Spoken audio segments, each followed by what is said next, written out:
There is a specific kind of loneliness that doesn't happen when you're alone. It happens when you're sitting in a crowded room, surrounded by friends, laughing at a joke everyone else finds hilarious.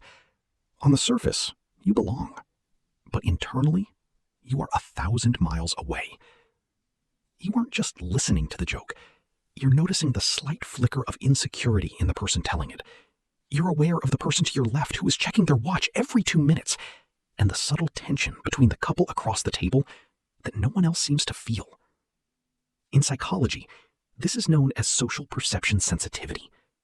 While others are enjoying the foreground of life, your brain is stuck in the background, processing the subtext, the masks, and the unsaid.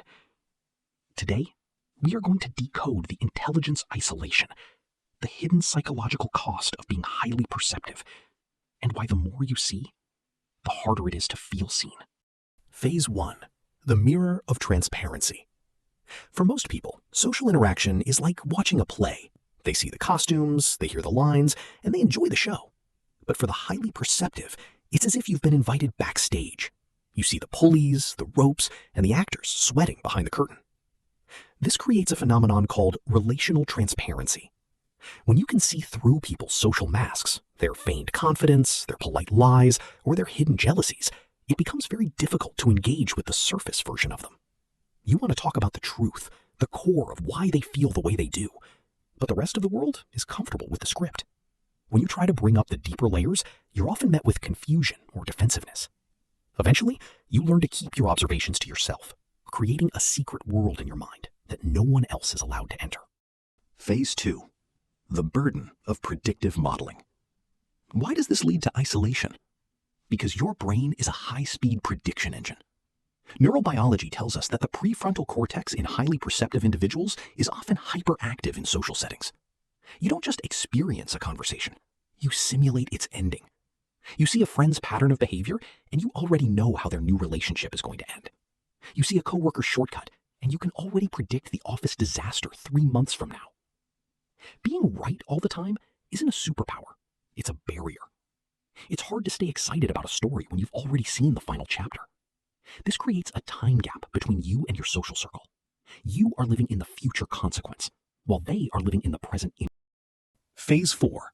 The search for high-resolution connection. So, how do you live with this? How do you stop feeling like an alien in your own life?